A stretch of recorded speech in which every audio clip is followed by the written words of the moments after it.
Meus irmãos, nós vamos meditar na palavra do Senhor. Eu convido a abrirem suas Bíblias no primeiro livro dos Reis, capítulo 18. Só para que os irmãos e amigos se introduzam no assunto, nós temos neste período aqui do registro, Israel passando por uma séria situação. Não havia chuva, o povo estava sofrendo muito mesmo. E isto por causa da idolatria, por causa da desobediência a Deus, por causa do pecado.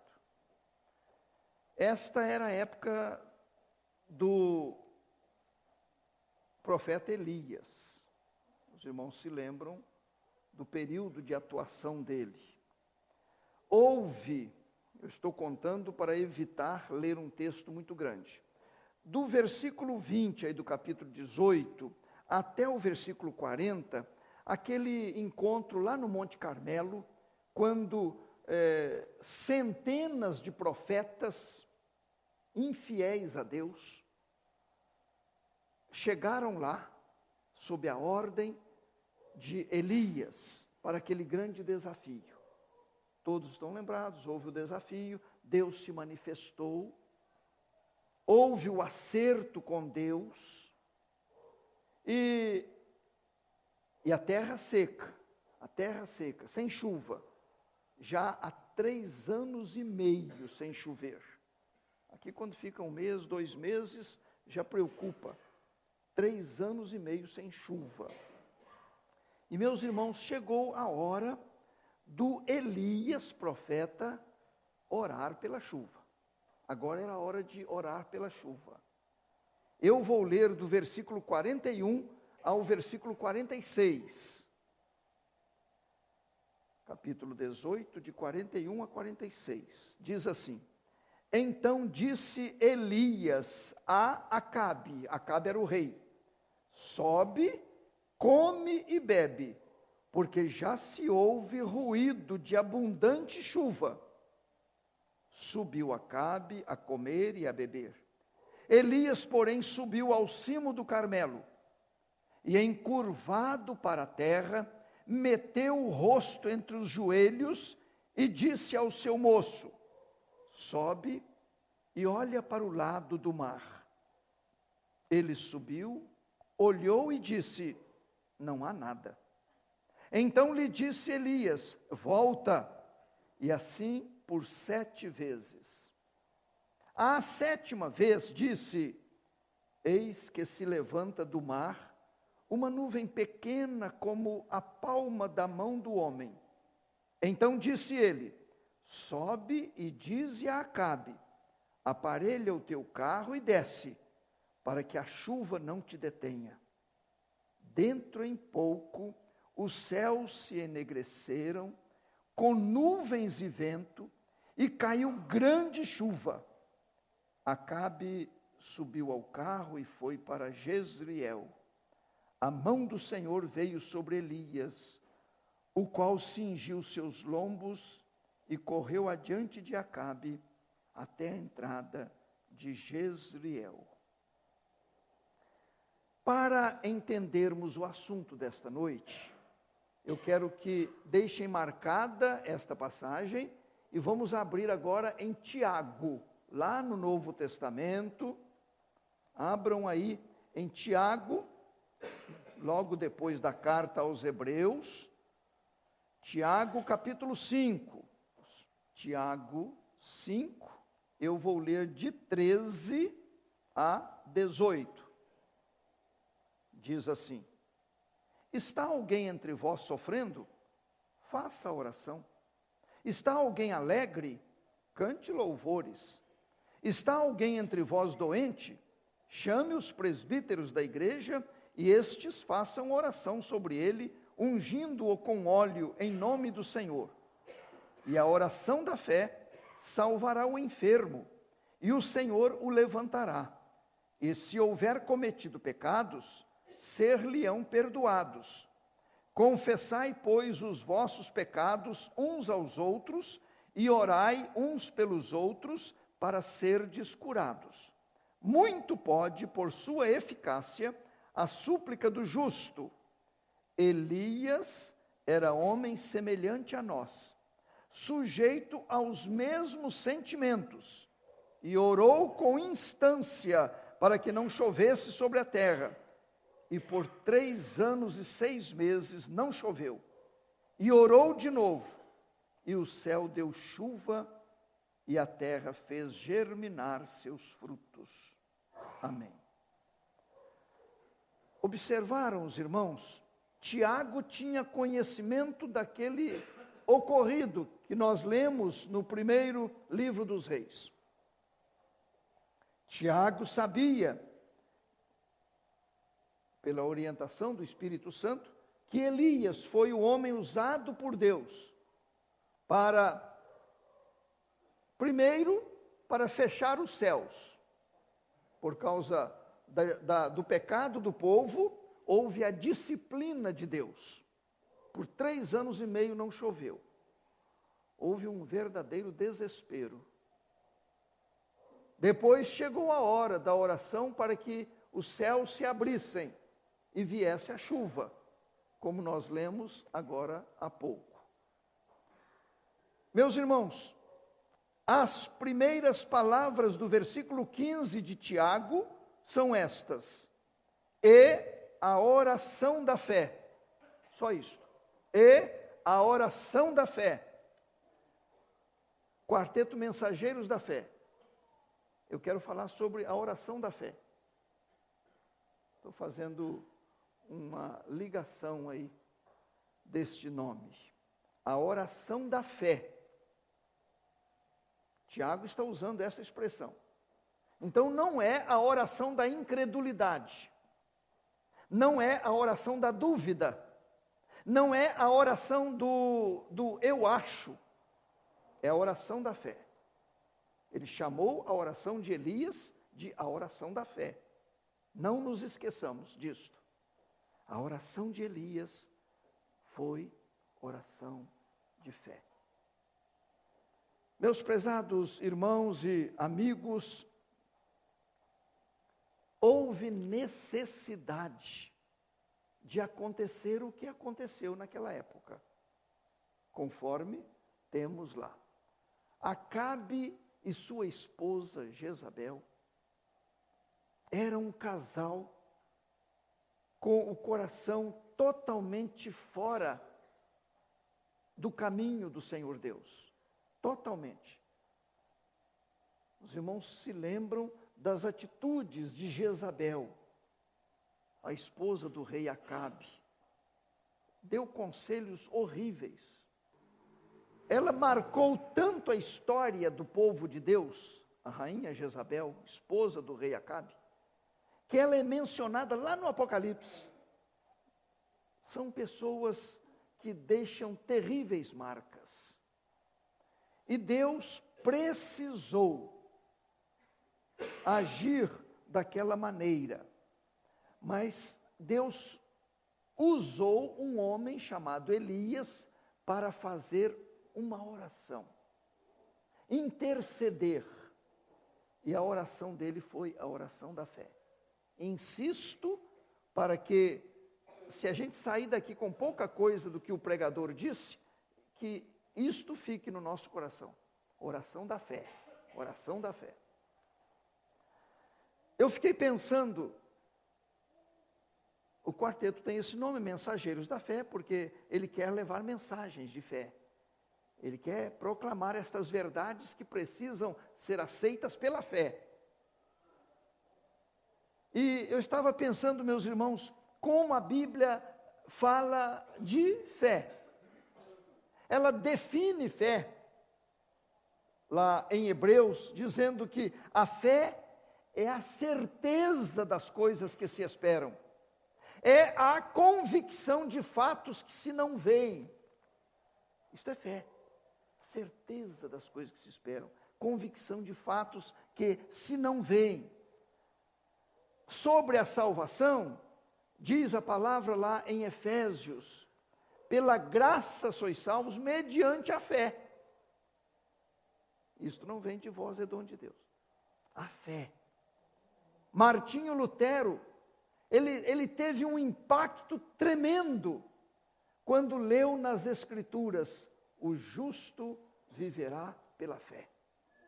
O justo viverá pela fé. Ele que procurava fazer tantas coisas para alcançar o auxílio, a graça de Deus, agora ele entendeu que era fé.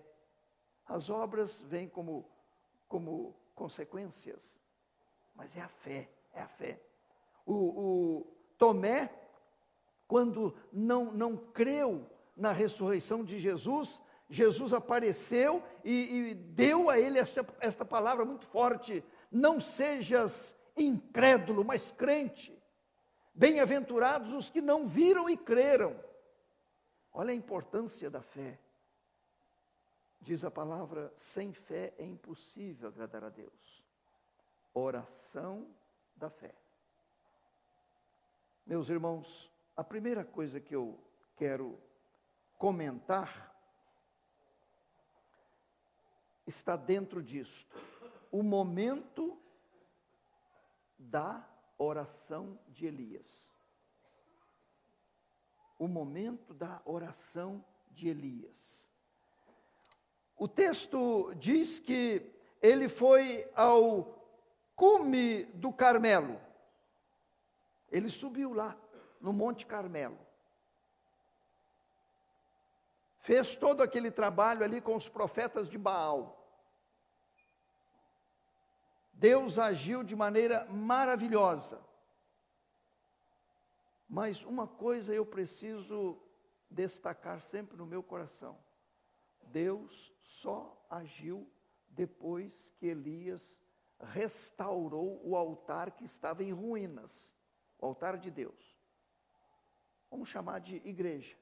Era onde ele prestava o culto a Deus. Estava em ruína. No tempo do rei Acabe e da rainha Jezabel, desprezaram o altar do Senhor. Aquilo não tinha mais valor. Antes de Elias orar, lá no Monte Carmelo, ele fez a restauração do altar. Aquele altar que tinha 12 pedras, simbolizando as 12 tribos de Israel, os 12 patriarcas. Ele colocou tudo no lugar. Eu fico imaginando a limpeza que ele fez. Deixou tudo bonito e em perfeita ordem, para depois prestar o seu culto ao Senhor nosso Deus. Mas observem comigo o versículo 42 aí, que eu li, primeiro livro de Reis 18. 42 diz assim: subiu Acabe a comer e a beber, Elias, porém, subiu ao cimo do Carmelo, do Monte Carmelo. Agora, notem aí, encurvado para a terra, meteu o rosto entre os joelhos. Eu preciso ver nisto aqui algo muito importante. Fazia parte da posição dos hebreus, aquele procedimento, aquela atitude corpórea. Ele se abaixa, ele se encurva, abre os joelhos, as pernas, coloca a cabeça ali entre os joelhos pressionando os seus ouvidos. E ele com o rosto próximo, ou quem sabe até encostado na terra. Tudo isso, irmãos, não é sem motivo. Por isso que eu estou salientando. A pessoa, para ter uma oração agradável a Deus, precisa ter uma atitude humilde. Humilde.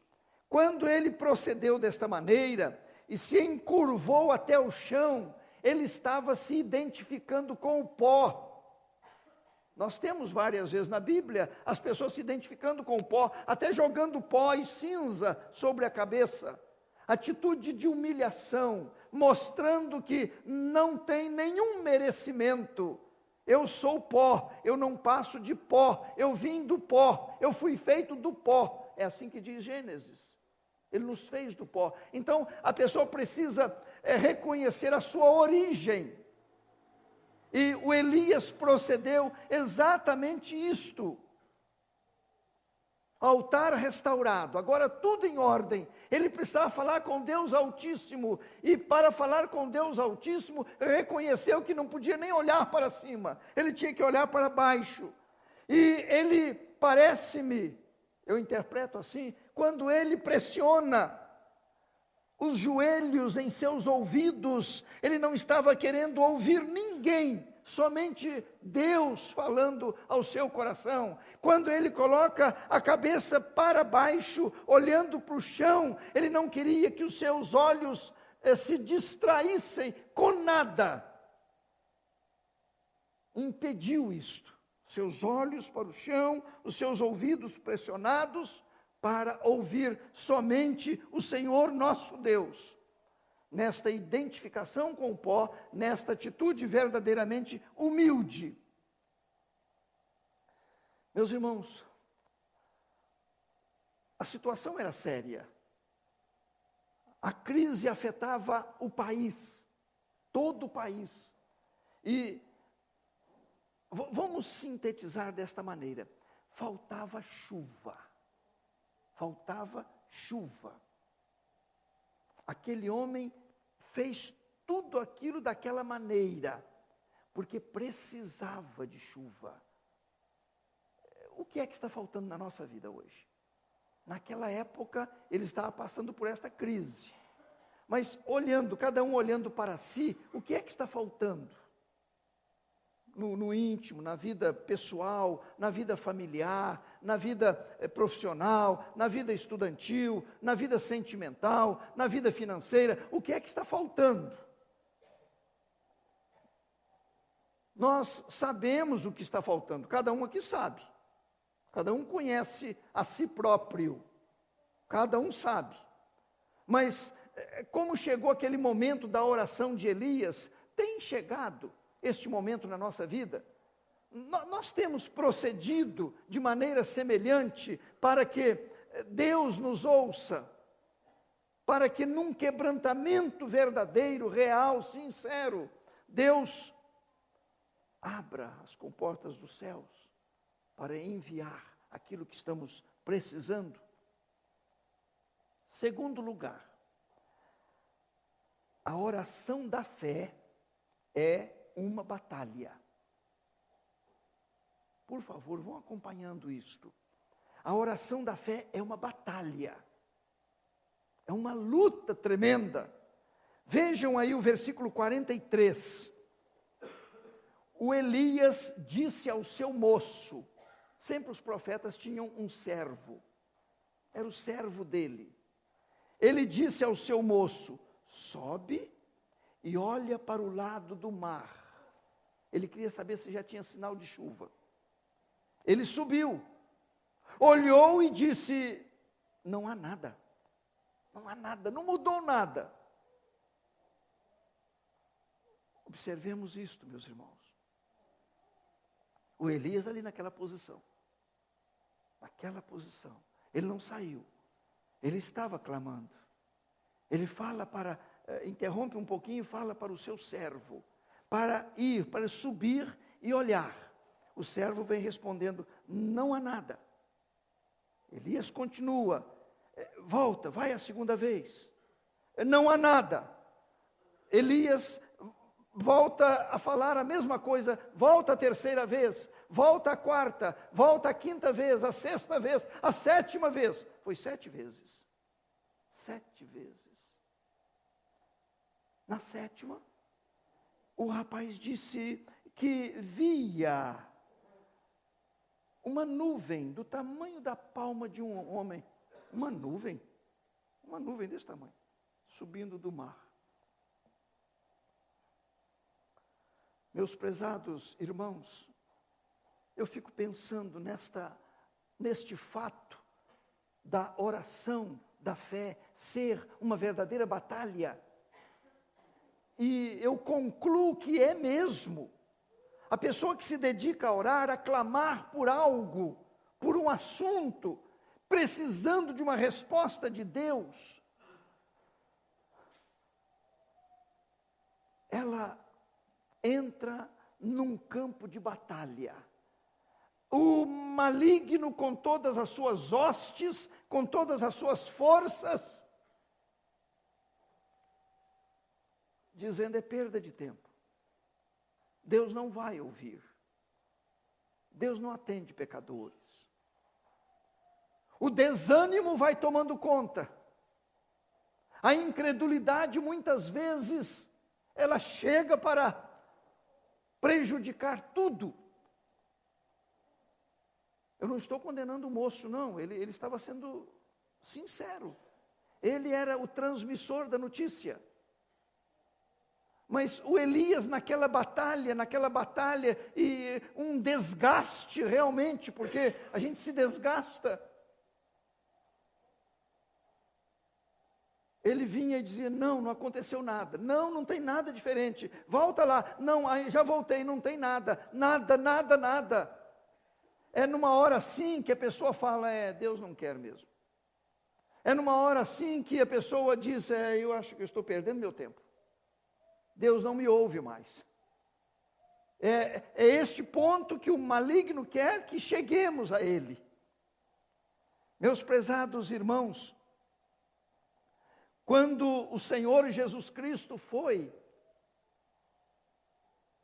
a pedido de Maria e Marta, e chegando lá, o irmão já havia morrido, Lázaro já era defunto de 4 dias. O Senhor Jesus Cristo disse: tirai a pedra. A Marta disse: Senhor, já é defunto, já é morto há 4 dias, ele já cheira mal. Olhem só, Jesus precisou dizer: eu não te disse que se creres verás a glória de Deus. Estão vendo?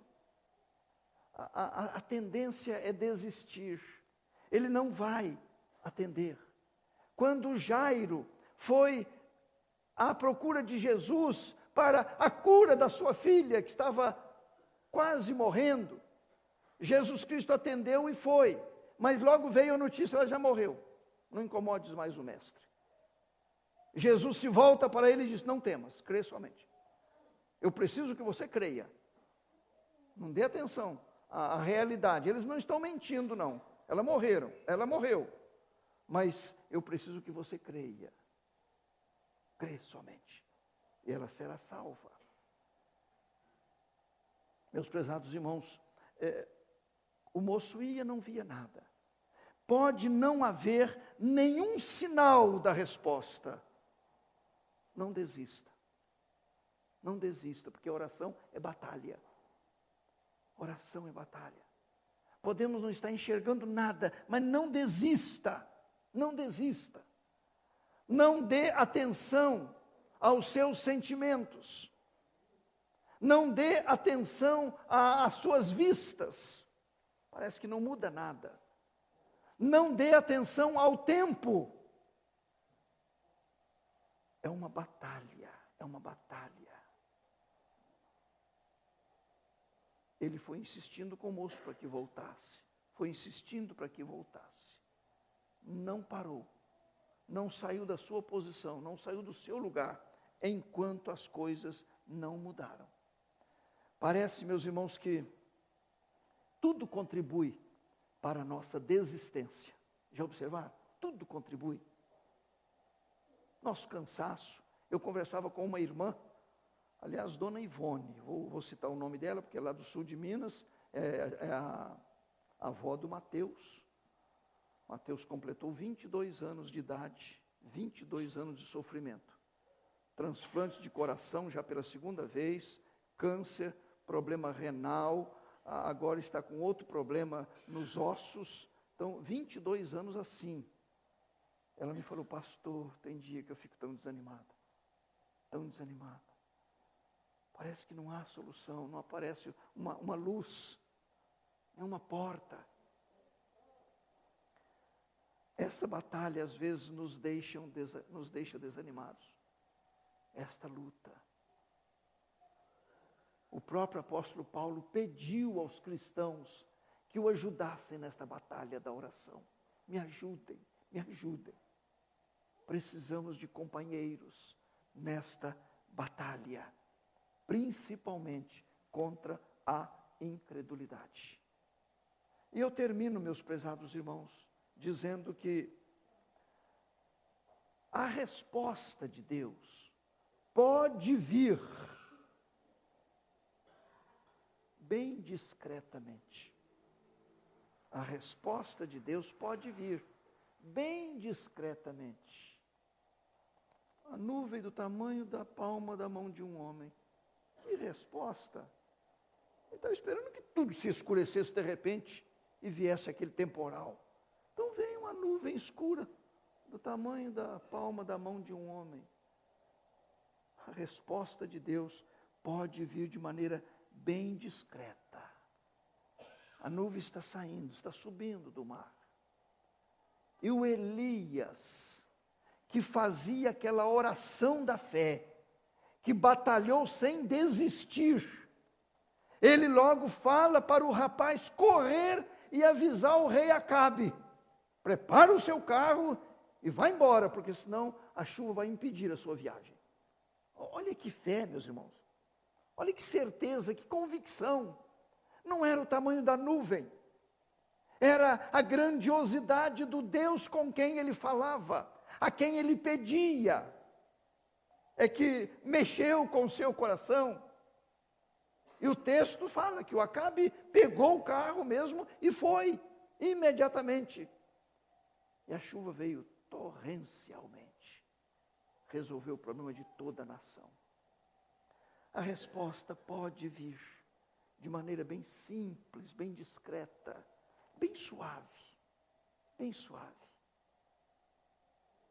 Nós temos exemplos disso em vários textos da palavra de Deus. Oração da fé. Os discípulos pediram a Jesus: aumenta-nos a fé. A palavra de Deus diz: a fé vem pelo ouvir, e o ouvir da palavra de Cristo. Se eu estou precisando de mais fé, eu preciso ler mais a Bíblia, porque a fé vem deste livro. Esse é um dos milagres que a Bíblia realiza no coração da pessoa. Dedique-se mais à palavra de Deus, que você vai ver como a fé vai crescer, vai se desenvolver. A sua oração passará a ser oração de fé e não de dúvida, de incredulidade. A sua oração será uma verdadeira batalha, e nesta batalha, através de Cristo, você sairá vencedor. Vencedor. Não importa a aparência da resposta, como virá a resposta, mas ela virá, porque Deus promete responder através de Jesus Cristo. Amém.